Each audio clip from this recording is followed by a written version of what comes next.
friends, welcome to another WPL at home video, and today we are going to be making a DIY terracotta pot wind chime. So you'll need a few different things. You'll need some string or twine. Yarn might be a little too thin for this. Terracotta tends to be fairly heavy, especially when you have more than one, so something thicker like twine would be a good idea.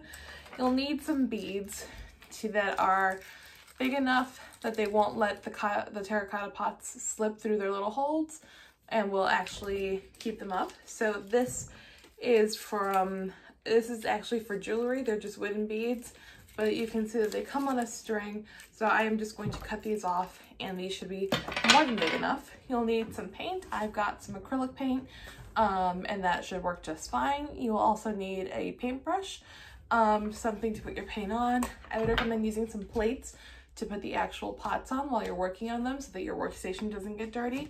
And then of course you'll need the pots. So what I have is I have a 4-inch pot, a 3-inch pot, a 2-inch pot, and 1 inch. So I have 4 altogether, and then the way that we're gonna do them, they're just gonna be kind of stacked up from smallest to biggest, with the biggest being at the top. So what I mean, and I'll show you this a little bit later, is that hole at the bottom.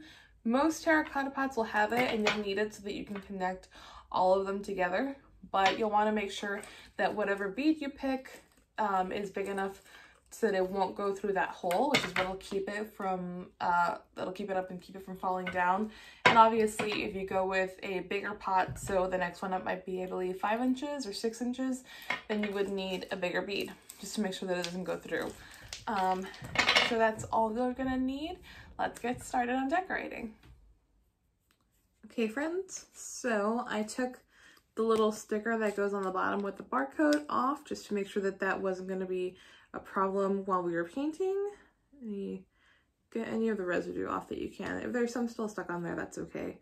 So I think I'm going to try and go with some pastel colors or something a little clear, or not clear, sorry, lighter. So I'm just going to take this and I'm going to start painting. And how many coats you need is going to depend on what kind of paint you use, what color paint. Obviously, if this were something darker, like a darker yellow or even black, then I might not need as many coats. But I mean, yellow tends to be pretty light, and a pastel yellow is of course even lighter than that. So I will probably need at least a couple coats of this. You can do the inside if you want to. You definitely don't have to. I might skip the inside. I'm gonna put it on my finger just kind of like that while I try to do some of this. Might just be easier. There we go. And I will probably need at least 2 coats of this. The good thing is that acrylic paint tends to dry fairly quickly. So some notes with your wind chime. You can do whatever kind of beads you would like. It doesn't even have to be beads. You don't even really have to do a bunch of little mini terracotta pots. You could use, or in like different sizes, you could use the very big one and then just do a bunch of like the little 1-inch ones, and use that as decorations around the pot. You can do pretty much whatever you would like. I just like how it looks when there's a bunch of pots that are just different sizes. So I like how that looks, but you don't have to do just that. Got some paint on there, that's okay. I'm gonna let that dry, and I'm going to keep painting the rest of them. I think I'm gonna move on to the coral color with the next size up.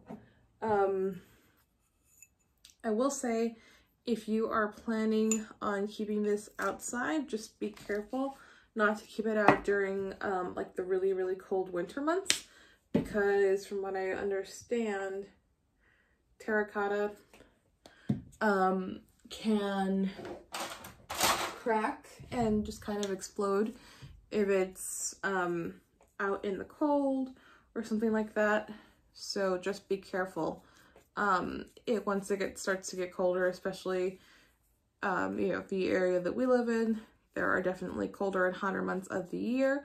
you just might want to move it inside just to make sure that you still have it for next year. So just something like this. And you can do whatever you would like to decorate it, of course, as always. You can do different colors, you could do them all the same color and then do different patterns on them.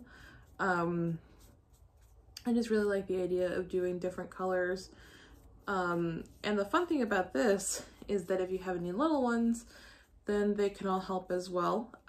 Picking different colors for the different sizes or things like that, or working on it together to make one bigger family type project. I think that would be really fun. I think it's always nice to see your work just outside as well. Something that your family can actually use.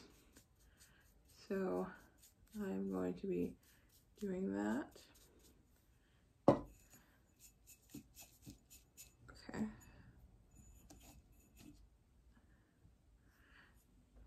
That one was actually, oof, sorry. Way quicker than the small one. All right, so I'm going to keep painting the other two. These, as you can see, will definitely need at least a couple more coats.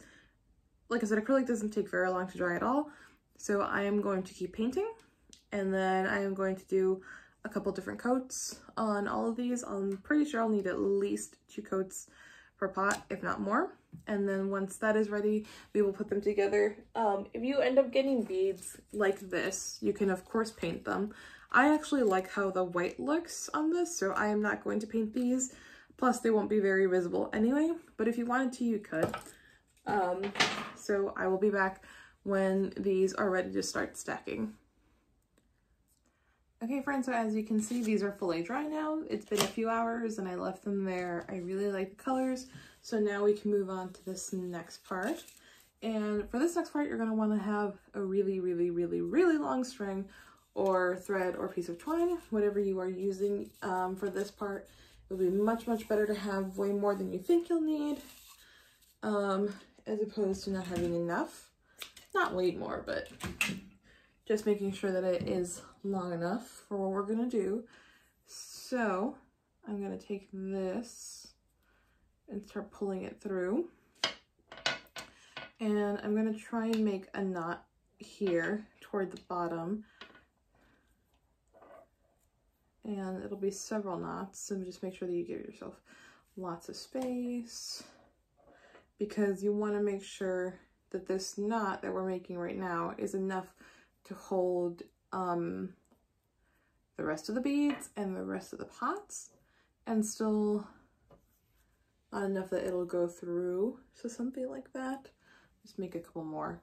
Like I said, you want to make sure that it'll be really, really strong, because this is what's gonna hold everything in place. So you want to be extra careful and not spill things. All right, so I'm going to leave it just like this. So this will be the bottom, and I want this sticking out, so I'm going to leave this. And then further up, I'm going to start trying to make another knot. And this is just kind of wherever you want it, nothing super specific. And this will be the next knot where we put the next bead. So it'll just depend on where you want it. And it'll make more sense once I start putting it together, and then you can see what I mean.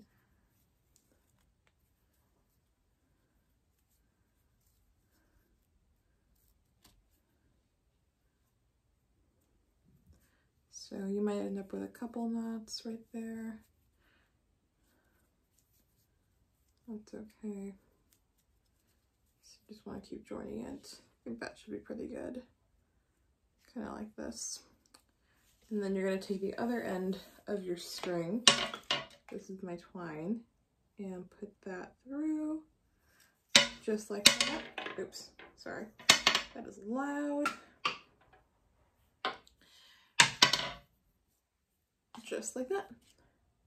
So then this will be, and be extra careful with this part, you definitely don't want your little pot banging around. Put this all the way through, just like that. and it should start to hang like this. So then it'll get a little bit more complicated as you are going through, partially because depending on how much twine you have, like for example this, tying the actual knot might be a little hard, and that's okay. It's just going to take some getting used to, pulling this all the way through just like that and making sure that these line up nicely. So something like this. I'm gonna keep doing this. Remember, we have to make sure that it's kind of large, otherwise the bead will just fall right through. And like I said, you can see that you can't really see the rest of the beads once they're in right here where this goes, and they're in the pot. Basically you can't see them. The only one that you can see is the bottom one, and because of the pastel colors that I chose, I really like how the white looks, so I'm really happy because that turned out really well. Maybe just one more, a couple more, maybe one more. Let's see how that goes. Just one more, just in case. And that's why I said you want to make sure that you have way more twine than you think you'll need, because you'll need to do a lot of knots. And there we go. Okay, so now I'm going to take this, find the end again, put another string through it, just like so. It's holding up. And now that means that you can do this next one. And I'm just doing them by size, but you can do whatever you would like, obviously. And so you can see that it looks something like this. So I'm going to keep making these, gonna try and keep about that much space in between all of them. And I will show you what it looks like when we are done. Okay friends, we are done. So up here I ended up tying just a knot and adding another one of these just for decoration, and then the little loop to hang them. But as you can see, here we go. I love it. I love how it turned out. It's really hard to get them all in the same shot, but I love how it looks. And I think the colors look great. You can of course add extra decorations to these if you wanted to. With the little rim of the terracotta pots, it would be really nice to add maybe like some washi tape just like around here or something like that, or extra painting on there just for more decoration, whatever you would like to do. I love how the colors themselves came out, so I'm just going to leave it as is, but you are always welcome to do any of that. And you can add something else if you wanted to. It doesn't have to be these white beads that we have here. It can be something else. I just think that those work really well with what I happen to have and what I did. But like I said, this is a great activity for families to do because you can make one as a family if you'd like, and each individual person can have their own little pot and decorate it however they would like. I think it's a great one. Doesn't take too long, kind of messy at times, but I think it's great in the end. So thank you so much for watching, and don't forget to check our event calendar to see what other fun activities we have planned for you guys. Thank you so much for watching. Bye.